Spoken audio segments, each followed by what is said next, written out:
Below it, make the fact clear. Your holes need to be stretched out around your big fat American cock as you pound them. My tiny little hands need to be wrapped around your huge cock, making it look even bigger. That's where they belong. Plus the odd cheeky finger in your asshole, eh? God, my tongue needs to be buried in your ass. The act of cleaning you out, producing a river between my thighs. Come play with your dirty baby girl, daddy. Only ever a filthy slut for you. A lascivious, libidinous, wanton, fuck toy, cock-hungry, sex-crazed whore with the sex drive off the scale and a desperate need in her cunt. Fuck me. These are so entertaining. There's so many that are just like that. And yes, she did like to eat my ass. It was awesome. Now, I'm not gonna sit here and say that I was blameless in this relationship. I was very strict with her, and she loved degradation and humiliation and being called a slut, and she loved when I got mean. And the text message that she's posted prove that. You know, where I say stuff like, shut the fuck up, you slut bitch. You will do as you are commanded. You're not to question me. I don't give a fuck about your thoughts or feelings. You will be broken. You will obey like the bitch that you are. You know, she's gonna see this. She's seen all of them. I've seen her messages. She's gonna see this, and she's probably gonna post more shitty text messages that I've sent. You know, we've talked about a lot of dirty, fucking disgusting shit. Getting my dick sucked while taking a shit. We talked a lot about me being her big pimp daddy and how I've pimped all these whores, which is a part we'll get to in a little bit. But I've said a lot of fucked up things, and she's probably gonna release it all. So I don't really give a shit. This relationship that we had was absolutely 100% consensual. So now I'm going to talk about what happened near the end of our relationship and the aftermath of it.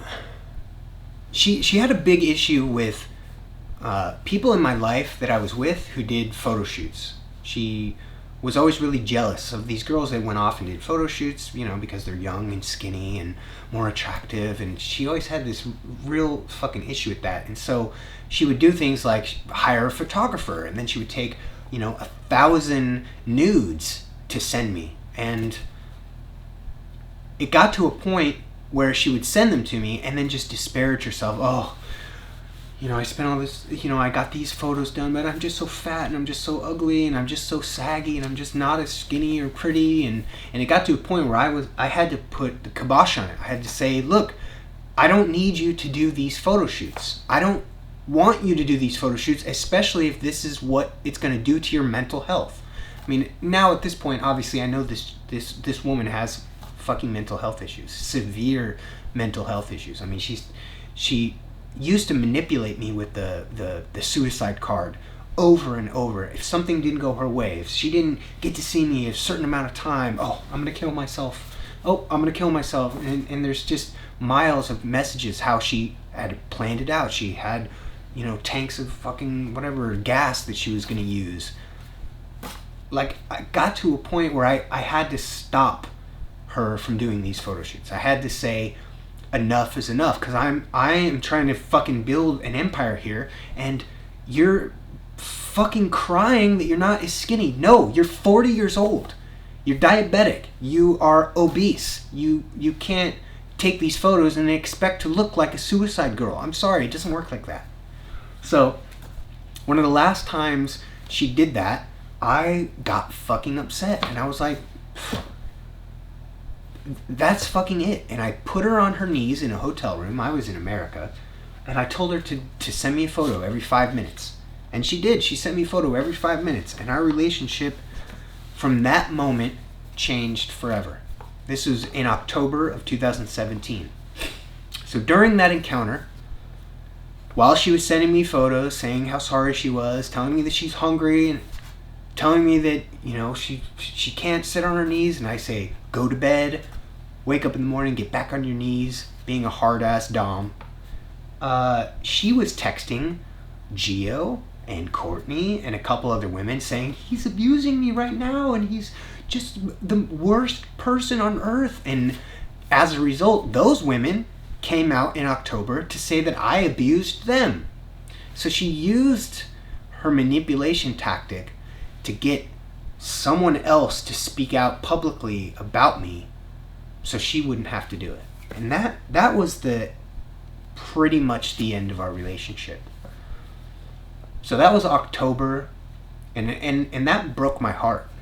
That she would text people that weren't even involved in our life at all to tell people that I was an abusive monster when I had her on her knees as a punishment. She could have got up at any point and just said, no, I'm done with this. It's ridiculous. So, no, whore, you don't understand what you don't understand. What don't you get? I'm not ashamed. That's not the issue. I'm talking about these photo shoots. It's the fact that you booked a shoot weeks ago and went out and took your clothes off without telling me, without asking my permission, like you own your own skin and are able to make your own decisions. Why are you so fucking foolish to think that would ever even remotely be okay? So that was one of the text messages I sent to her about it. Whore, what have I told you about doing these goddamn photo shoots? I have specifically told you to not. And if you were to fucking ask my goddamn permission, I'm not pleased.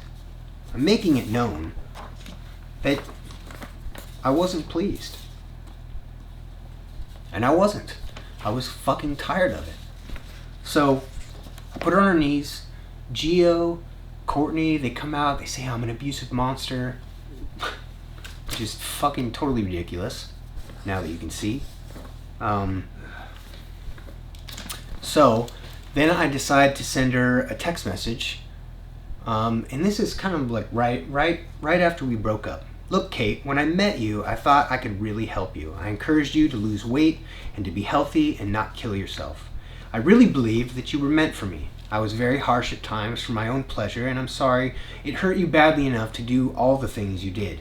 But the problem isn't me. The problem is that you hate yourself so much and think so little of yourself that you take it out on everyone around you and openly hate women you think are more beautiful, more skinny, or more whatever you think they have that you don't. And it's not okay. If you're ever going to find love again, you're going to need to A, seek professional help. I can't help you. I can't save you. And B, learn to love yourself amidst all your flaws and imperfections. I tried for years to make you feel like you belong to me. I just don't have the power or the ability to continue on. I'm sorry. Please go get help.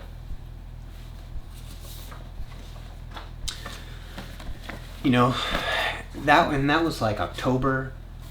She continued to message me and we continued to talk all through March. I believe March 18th.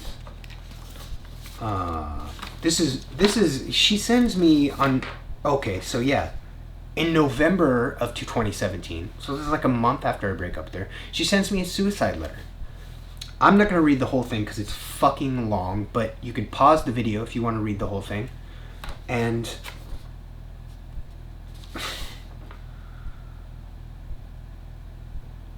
fuck, I don't know, man. I'll just read the last part. Goodbye, my darling, my love, my daddy, my sir, my master, my Lord, my God, my Jesus, my Christ, my Savior, my cult leader, my baby, my world, my everything, my universe. You will remain the only man to have fucked my ass and to have done to me all the filthy things we did. Your cock was the only cock I ever fucked again, just like you told me it would be. I don't want and could never have anyone else. Goodbye, you precious, wonderful man. I wish I could feel your arms around me one last time. I wish I could stroke my fingers down your cheek as I gaze lovingly at you in awe and admiration just once more. I wish I could look into your eyes as you bore into my soul with the intensity that consumes me for one final moment. The occasions that happened were so amazingly special, but I'm not good enough for you. I am.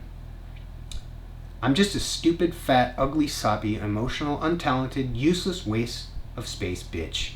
For the last time, I love you more than I could ever put into words, more than I could ever express. But you have my heart forever. I will belong to you forever. All my love and devotion. Always, I love you. That was in November. I mean, she continues. Here's like just a scroll through the text messages from December to March. I mean, it's endless.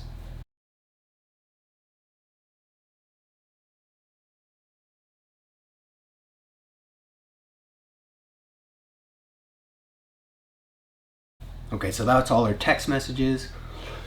One other thing I want to note is that in October, I had a mass breakup with a lot of these women that I was with. There was a lot of women, like I said, who were talking to each other, who really made it apparent that they were not interested in being in a relationship with me or anyone else. And because of certain lies and certain things that certain people said, I decided that I was going to break up with a lot of women. A lot of the women that I was with, that I had been with for years. So that was October. She continues on. And now, I know for a fact that she had been in contact with Sarka and was pushing Sarka towards the police to tell this rape story. And I have seen messages in their little group, and she was the one that manipulated Victoria into publishing that blog. I mean, any of these women, if they really go back and look through their messages, they're going to find miles of messages from Kate pushing them in the direction that she wanted them to go in. Because Kate wanted to not be public because she works for the NHS. She knew that this shit was bullshit. She says time and time again in her messages, I know that you wouldn't ever do anything of the sort. But after the mass breakup, after breaking up with her and her actually realizing that I wasn't ever going to have invited her back into my life, is when she contacted the detective and made a statement saying, she said that everything we've done is consensual, and it would look, the pictures that I've taken look consensual, so no lawyer would charge him. She made a really sent a really disparaging letter to the detective after Sarka made the rape claim, as well as a couple other women did. That said, oh well, he didn't do anything illegal to me. He didn't abuse me, but he was emotionally abusive, and he was controlling, and he's a narcissist and a sociopath, and just trying to give them some fodder for the cannon. So she knew I wasn't coming back. And then when all the press shit happened, then she talked to the press, told the press a bunch of lies under a fake name, Lydia. And the worst thing that she did, and this is probably one of the worst things anyone has ever done to anyone else in the history of anything, was during this whole press shitstorm and during my divorce, she contacted my ex-wife and started feeding her tons of false information. Most notably, she told my ex-wife about a couple of girls that I was in a relationship with that I didn't break up with in October, which really pissed her off, pissed a lot of these girls off, that I didn't break up with everyone in my life. That's a fact. I had multiple extramarital relationships, and I didn't break up with everyone. And some of those people are still with me and have been through this whole entire fucking shitstorm. So what Kate did was she told my ex-wife the names of these girls, their address, and that I was pimping them out of a house, that I had sex trafficked them across the country, and that I was fucking pimping them. Which my ex-wife believed. She believed that wholeheartedly. It's just not true. And nobody fucking even asked them. So she used this narrative. She used all these stories. She gave all these text messages to my ex-wife that my ex-wife used in our divorce settlement. She used this shit because she believed Kate. Because Kate is the best manipulator I've ever met in my life. And if anyone knows her, knows that is 100% the truth. That she can make you believe and feel anything that she wants. She's truly fucking smart. And she wrecked everything.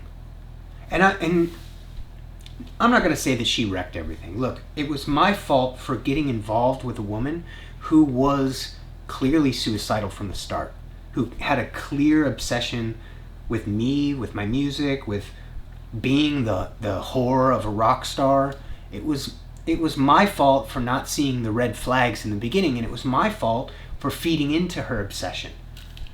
You know, and I'm gonna sit here and I'm gonna take responsibility, but I'm not going to admit to this fabricated lies that I abused her. Everything that we did was consensual, and I've got the screenshots and the messages and the emails to back those claims up. I feel bad for this woman. I truly do. She is one of the loneliest people I've ever met in my entire life. I don't think I've ever met anyone more lonely ever. And when I decided to bring her into my life, I really thought that I was going to help her in her situation in life. You know, I thought by giving her tasks, by giving her jobs, by giving her unfettered access to my finances, to my real life, that she would find some semblance of belonging.